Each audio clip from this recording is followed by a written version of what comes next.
Matt Chatfield here, and I'm going to make a French bread dough for you today that is so easy and it's delicious, and you don't have to knead it to have a crusty, chewy, beautiful bread that's got a great flavor. So we're going to start off by making the dough. So the dough doesn't need to be made the day before, and we're going to start by using 1.5 cups of room temperature water. Now, I'm using instant yeast today. If you're using instant yeast, you don't have to bloom the yeast in warm water. If you're using dry active yeast, then start with some warm water around 100 to 105 degrees. Now, I'm adding 3/4 teaspoon of the yeast, 3/4 teaspoon of kosher salt, and I'm not adding it to the water because it needs to bloom. It's just easier to stir it up a little bit to get it more even. Now, next I'm going to add the flour, and this is a bread flour, but you can use all-purpose flour or bread flour, a high gluten, but you want to stay away from the cake flour. It's just not going to give you enough gluten for development. So from here, we're simply stirring the dough together. Well, I got a visitor in the kitchen tonight. Louie's with us. He always likes it when Dad makes bread. So we're simply folding this mixture over itself. All right?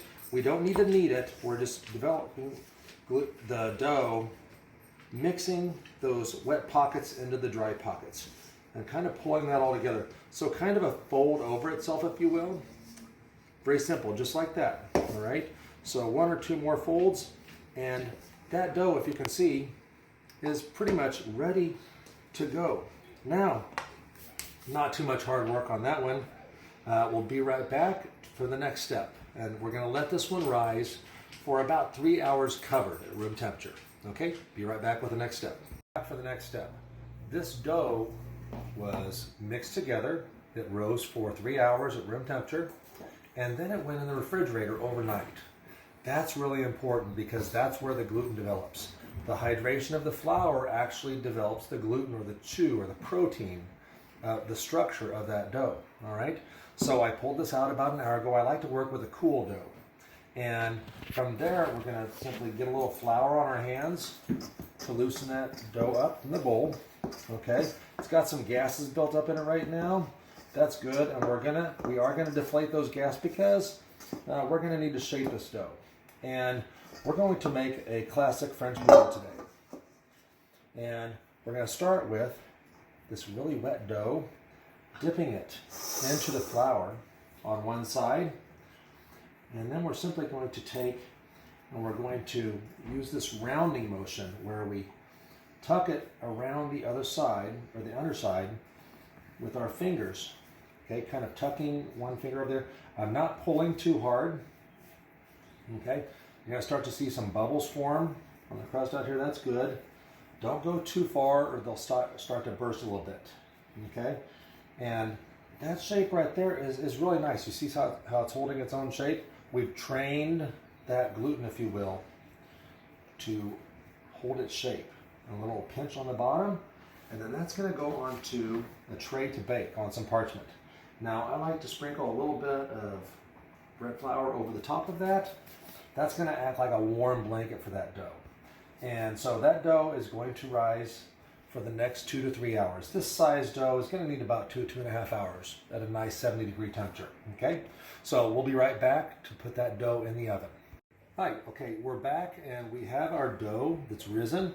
This is about a pound loaf that I'm making. That's the size that my family likes. Make larger or smaller doughs out of this. So from here, this dough's been rising for about 2 hours. And we're going to take and we're going to dock it with a knife. Now, there are dough docking tools, little razor blades on a stick. You can use those. I actually prefer to do a serrated knife. It just works for me well. But I'm going to make some hash marks on top of this dough. And you'll notice that as I do that, it starts to open up a little bit, okay? It doesn't need to look perfect because this is going to bloom and expand as it's in the oven, okay? So this allows that dough to really open up, or oven spring, as a baker would say. Now, next I'm going to show you how to start that in the convection steam oven so that you can get the best oven spring out of that and a really beautiful glossy crust. Okay, so now we're ready to put our French bread dough into the convection steam oven. So we're going to go in the number 2 position of that rack in the center, and this is the first model that we'll put out on the convection steam oven. On this model, I can go 2 ways. I can go to more and do auto steam bake, and I like my French bread nice and crusty, so I'm going to go around 425. And I'm simply pressing start, and then I'm going to set a timer, okay, for about 35 minutes, okay? Now I'm going to stop and I'm going to show you a little gourmet feature on this oven as well. So we'll push off.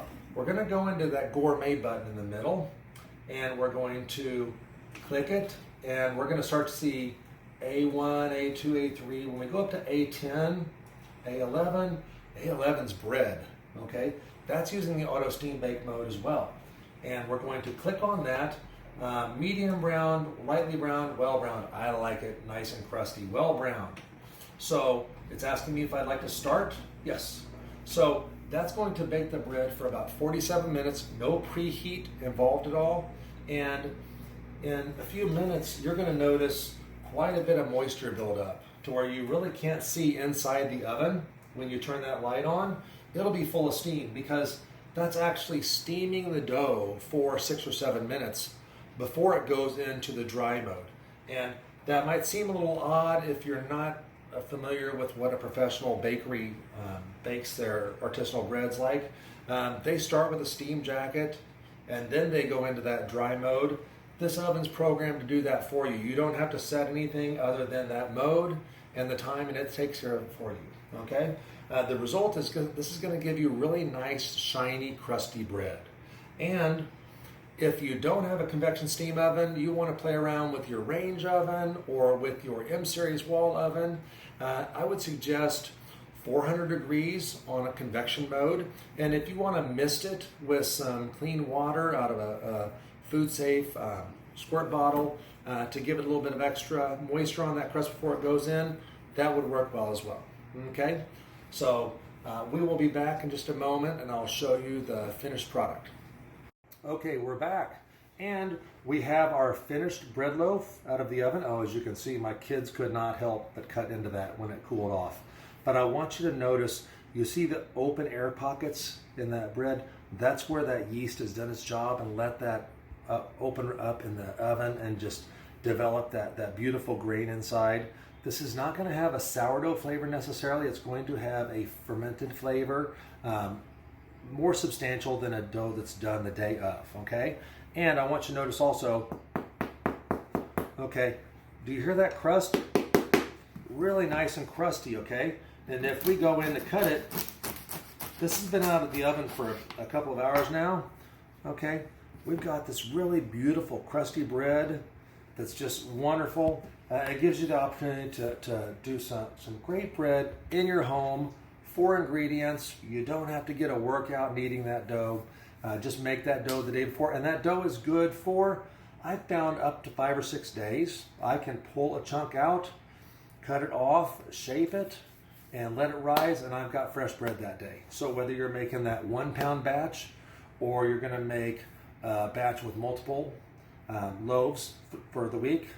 Either way, wish you happy baking, and visit us at Instagram, Roth Living Lifestyle, or Roth Living on YouTube. Thanks a lot and have a great day.